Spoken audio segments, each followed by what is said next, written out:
I must face the difficult task of choosing me a wife. My wise and faithful Tartaglia, would that I could take your word that I shall thus bring peace to my realm. If I choose according to my office, I may wrong my heart, and if I choose according to my heart, I may wrong my kingdom. In this most difficult of tasks, I cannot rely on my trusted Tartaglia. I cannot rely even on my own judgment. I must rely on a bloodless head. Statue, precious secret of a great magician, aid me once more with your faculty of laughing or of smiling when a woman is deceitful in your presence.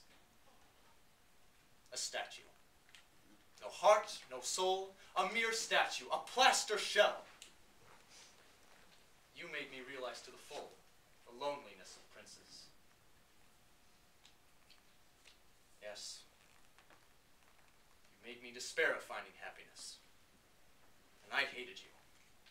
From then on, I ceased to use your powers, lest you utterly destroy my faith in humankind. Today, however, I shall make a last experiment.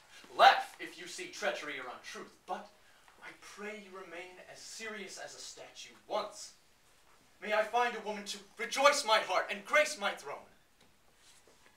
So, my secret companion, I commend myself to you.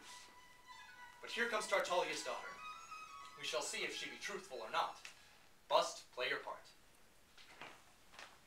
Come in, Clarissa, and be seated. Your Majesty? You need not feel intimidated by the presence of your king. Be at ease and speak freely. Your father's great qualities in war and peace are well known, and too much humility would not befit his daughter. Please, be seated. Your Majesty, your kindness overwhelms me, but it is only in obedience to your command that I sit in your presence. Clarissa, I have to choose a wife, and it is only natural that the daughter of the minister I esteem most highly should make me a suitable partner. But first, I should like to hear from your own lips if such a match would please you. Could there be a single girl in the whole world who would not be proud to be united to such an illustrious and virtuous a king? That is very flattering, Clarissa, but it's too vague. It may well be that a great number of women would be proud to marry a king, but are you sure you are of that number? That is my question, and that is what I wish to know. You question me very closely, Your Majesty. But how can you be so sure that I should be the only one out of a number to be so foolish and disdain such good fortune? Clarissa, your replies are too cryptic. I am only interested in what you think and feel. Tell me plainly, would you be happy if you married me or not? Oh, my life goes with my love. But truly, I should be happy, beloved king. You are overwrought. Perhaps you do not speak your mind freely for fear of offending your king. Tell me truthfully, Clarissa. Does not your heart already belong to another? No! No, my king. I love no one but you. I know I am not worthy of such a royal hand, but if I were, yours would be the only one I desire. And I have never loved before. Thank you, Clarissa. That will be all. I do not wish to keep you in suspense, but I shall first see the others before I make my decision.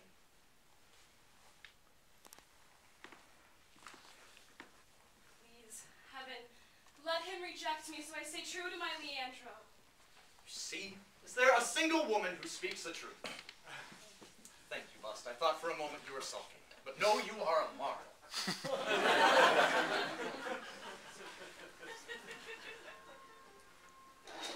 Who is this? Come in. My lord. Please be seated. Let me see. Are you not my chambermaid's cousin from the country? In Lombardy, we were family of consequence. Then ill luck impoverished us, and so on, and so forth. But poverty cannot undermine a noble birth, can it? Quite. But tell me, good woman, do you love me? Oh, enchanter, cruel tyrant, how could you ask me such a question? I have languished for you since my childhood. Hey, tell me more. If I should make you my consort, and for example, I died before you, leaving you a widow, would you be easily consoled? Oh, you claw at my heart. You are a tiger in disguise. It makes me swim. Fortunate. Guards, carry this poor woman away. Good woman, you love me too much. One last question. Are you a widow? Your Majesty, had I been a widow, would I have had the audacity to present myself as bride to such a king? Surely the fresh bloom of youth on my cheek is testimony enough that for you I have preserved my maidenly modesty. That will be sufficient, Smeraldina. I can assure you, of all the women I have seen today, none of them have given me so much pleasure. I shall shortly make my decision known. You may go now. My lord, a great tide of affection was surging in my bosom.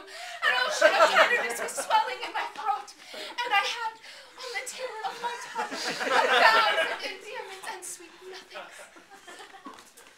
But I shall keep them till I come arrayed in my white wedding gown to transport you into heaven. Then you shall know how I love you. Farewell, my sweet.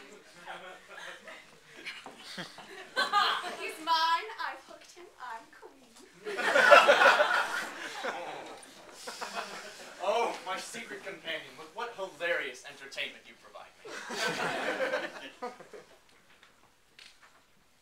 How can I evermore believe in a woman's words? What hope have I? And yet I hope.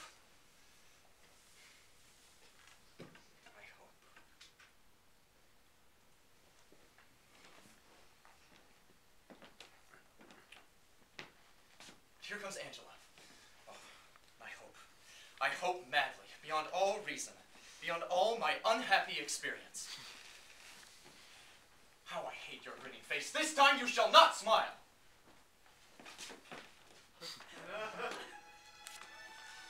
How lovely and pure she looks.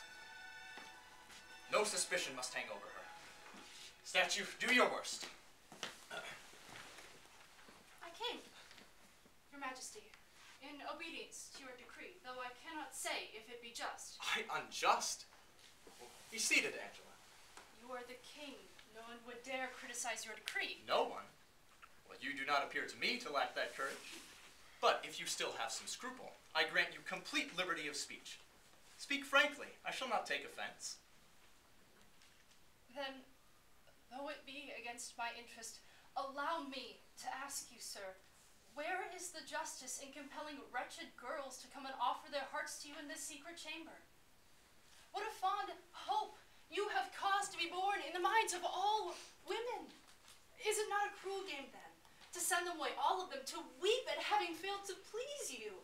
I am not speaking for myself, but in the name of all those women who have gone before, and who will come tomorrow, and the next day, and who are sadly waiting this affront, spare them. Let me be the last to suffer. Forgive me. My king, you gave me liberty to speak, and perhaps I've abused it. No, Angela, I forgive you. In fact, I admire your candor. But if you knew the truth, you would not speak in this matter. 4 years ago, I sought the woman who would love me truly. I did not find her.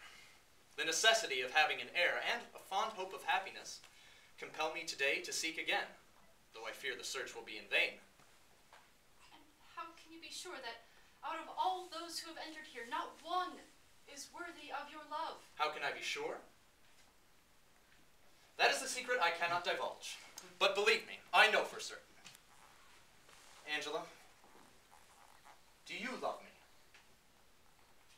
What I did not, then your inevitable disdain would not kill me. It's not possible. Angela, is this true? And would you love me now and forever? Till death and beyond, I do believe. Oh, do not flatter innocent hopes with these vain questionings. Love must be clouding my sight. Oh, Angela, if you do not love me, for pity's sake, tell me, before I set my heart on you. Sir, cease these cruel flatteries and give me your refusal now and try me no more.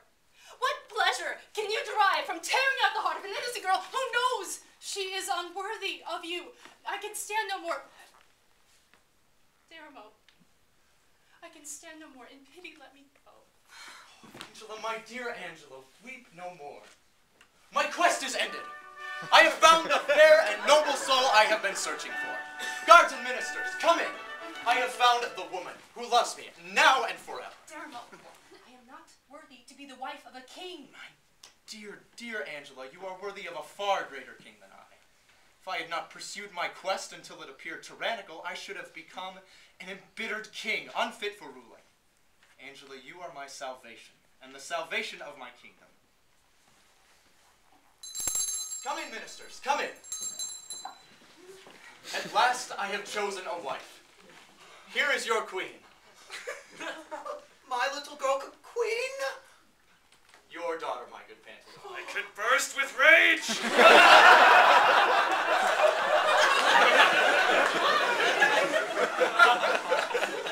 Majesty, have you not already heaped enough benefactions upon my unworthy head to give so poor a girl to such exalted rank? I have merely raised virtue to her rightful position. Angela alone was worthy of this tribute. Viva! Viva hurrah! Your Majesty could not have chosen better. Angela, may you be very happy.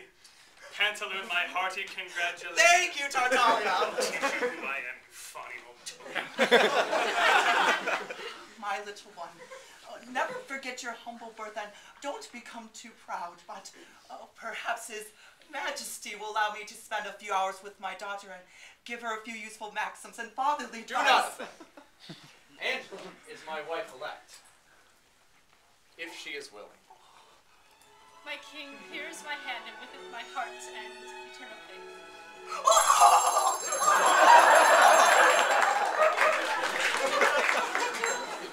Eternal fiddlesticks! May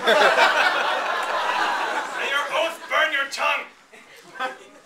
But, most beloved monarch, could you not now perhaps divulge for what reason the other 2,750 ladies and princesses? Sir, I will tell you.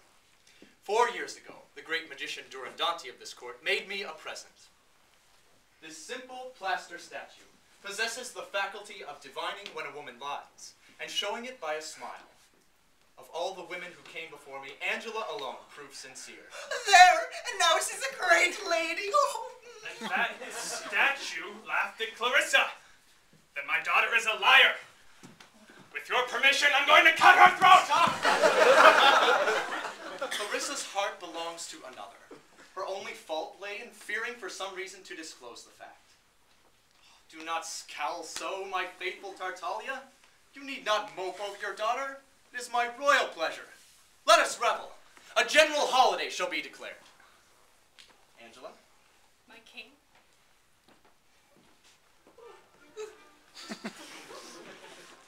My little girl queen.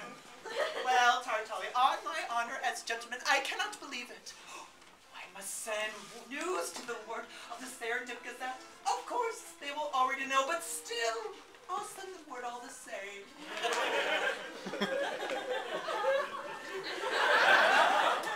Angela lost? Lost! My daughter rejected? It's blood and death!